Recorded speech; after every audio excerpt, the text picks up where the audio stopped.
안녕하세요. 선한 로열러더쌤입니다. 자, 2022년 12월 21일 수요일 시황방송 시작하도록 하겠습니다. 자, 먼저 그 소리가 너무 작아가지고 이제 안 들린다라고 하셔서 제가 다시 녹화를 하고 있습니다.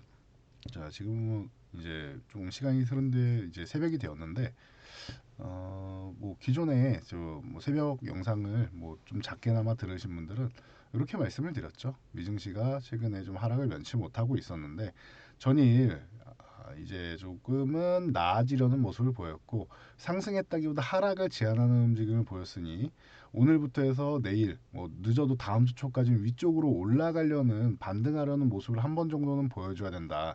그렇지 않으면 조금 실망스러운 모습을 보일 수 있기 때문에 위쪽으로 올라가려는 모습을 보여줘야 된다라고 말씀을 드렸는데 다행히 오늘 1.44%뭐 장중 동향이지만요 위쪽 방향으로 돌려 세우는 것은 뭐 다행이다라고 보시면 될 것 같습니다. 나스닥 또한 마찬가지입니다. 최근에 이 다우지수 대비해서 약하다라고 계속 말씀을 드렸는데 이 구간에서 하락을 제한하는 움직임이 나왔고 그러면 이제는 위쪽 방향으로 뭐 이렇게 급등이 나오면 좋겠지만 그런 움직임이 아니어도 위쪽으로 이제 올라가려는 반발 심리 정도만 나와도 그래도 여러분들이 걱정하는 상황은 안 나온다 말씀드렸는데 이 정도만 해도 괜찮습니다. 최근에 시장이 좀 어렵게 흘러가는 게 FOMC 이후에 매파적인 발언들 뭐 많이 나오고 있는데 단기적으로는 이제 심리를 흔들 수는 있지만 지금은 심리적인 구간이라고 말씀드렸죠. 연말을 앞두고 심리적인 구간이 좀 강하게 흔들리고 있다 말씀을 드렸고 계속 얘기 나오는 게 여러분들 뉴스 보시면은 우리 모두 알고 있다시피 지금 이제 금리 인하에 대해서 얘기가 나오고 있죠. 금리 인하 얘기가 안 나왔다. 이게 언제인지 모르겠으니 주시장에 자금이 안 들어올 거 아니냐. 라는 측면에서 흔들립니다. 일리 있는 말입니다. 단기적으로는 이게 맞아요. 경기가 너무나도 안 좋으면은 금리를 다시 한번 인하를 해야 되는데 연준은 지금 상황 보고하겠다라고 하죠. 그럼 둘 중 하나예요. 지금 내년까지는 일단 인플레이션을 잡는 게 우선이다라는 것, 목표 인플레이션이 목표치까지 달성하는 게 1차적인 목표치라는 거고요.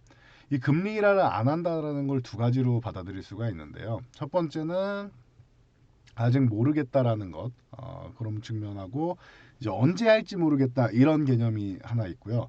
두 번째 개념은 금리 인하를 아예 안 하게 되면은 어떻게 보면은 경기에 대한 자신감, 경기 침체나 이런 부분이 L자형으로 지속되는 게 아니라는 거죠. 이렇게 됐을 경우에 이 경기를 살리기 위해서 금리 인하를 해서 경기 부양책을 펼치는 건데 이런 움직임이 아니라 내려갔다가 빠르게 이렇게 올라올 가능성. 제가 이렇게 표현을 드렸죠. 우리가 팔팔 끓는 물에 나도 모르게 그냥 점프해서 풍덩하고 빠지면 온몸에 화상을 입고 그 충격이 오래 가지만 발끝으로 해가지고 발톱 끝에만 살짝 담갔다가 아 뜨거 하고 빼면은 이렇게 탁 튀어 오르면서 크게 다치진 않는다라고 말씀을 드렸죠. 뭐 발끝이 살짝 데일지는 모르겠지만 크게 화상을 입거나 하지는 않는단 말이에요. 그런 정도로 경기 침체에 발만 담갔다 빼는 정도면은 오히려 금리 인하를 안 하는 게 맞는 겁니다. 이렇게 된다라는 거는 경기가 어떻게 된다?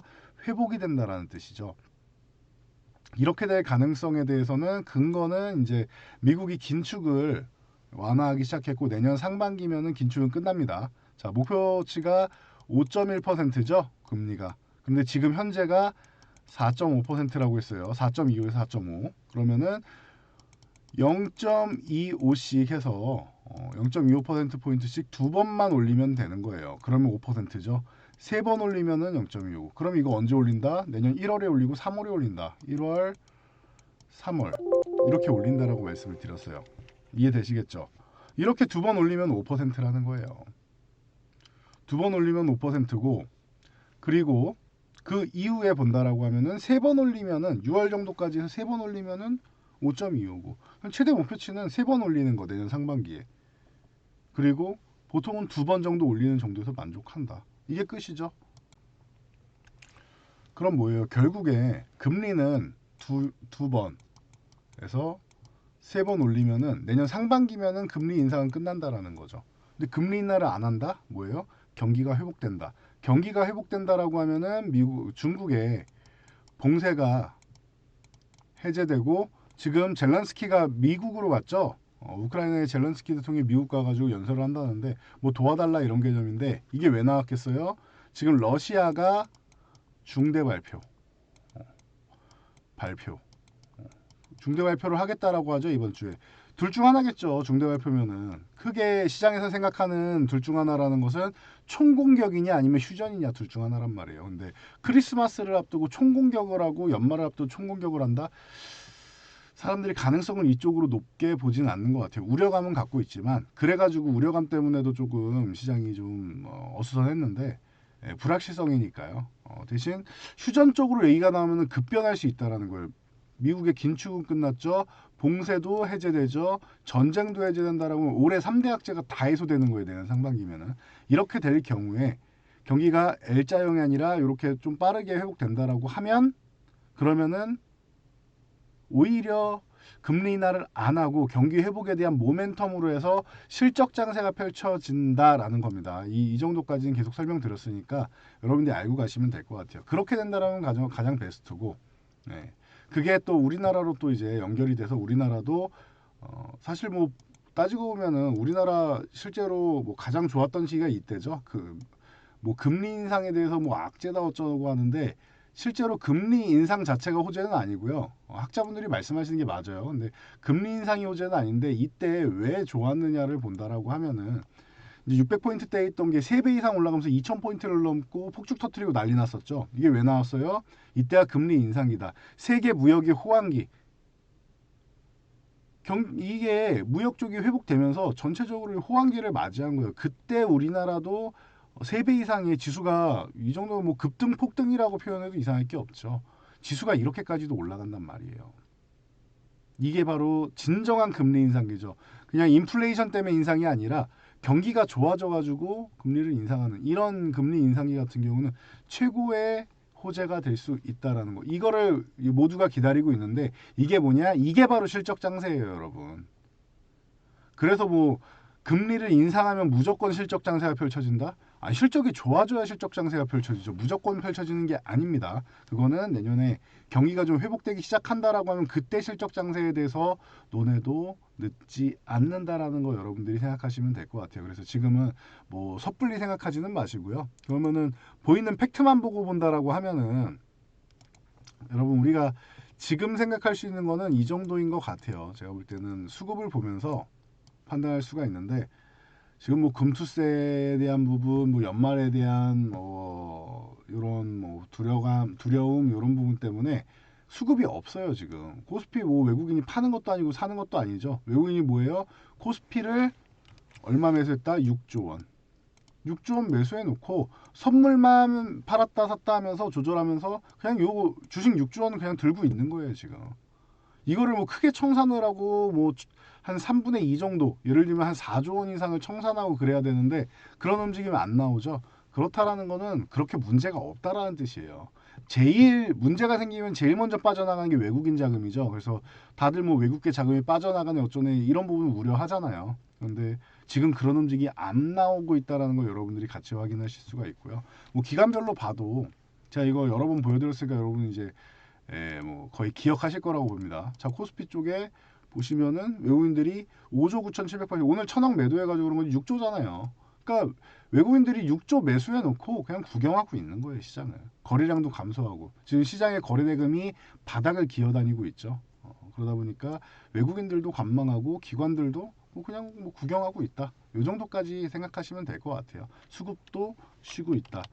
자, 코스닥 같은 경우는 어때요?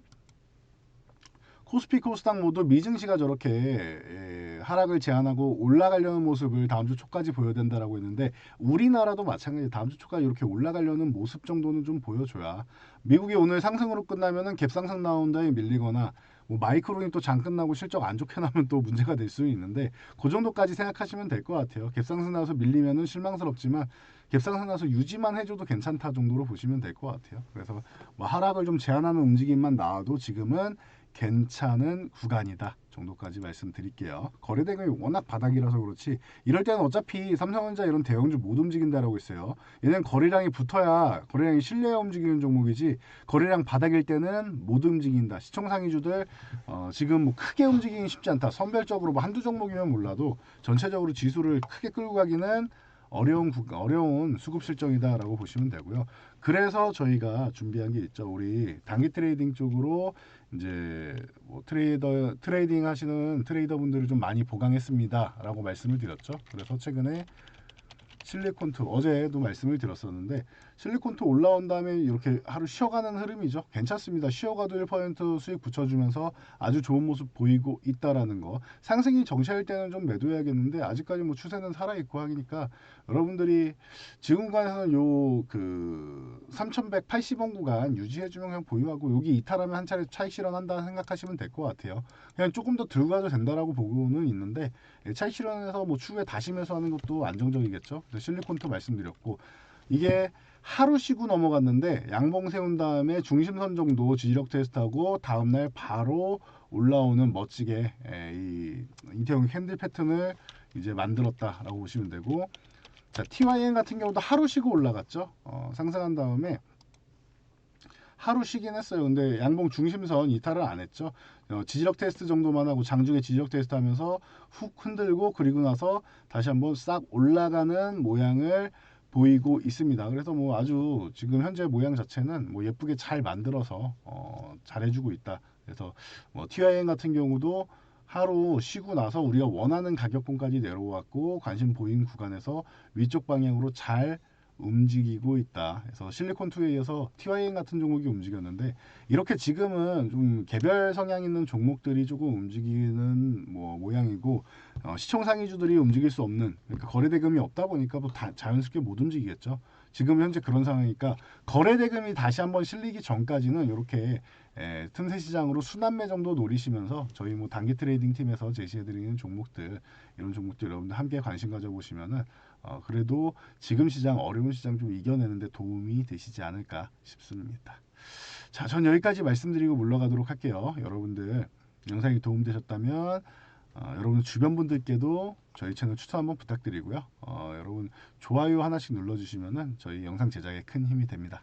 자, 저는 여기까지 말씀드리고 정말로 가보도록 하겠습니다. 여러분들 영상 잘 참고해서 모두 안전 투자하세요.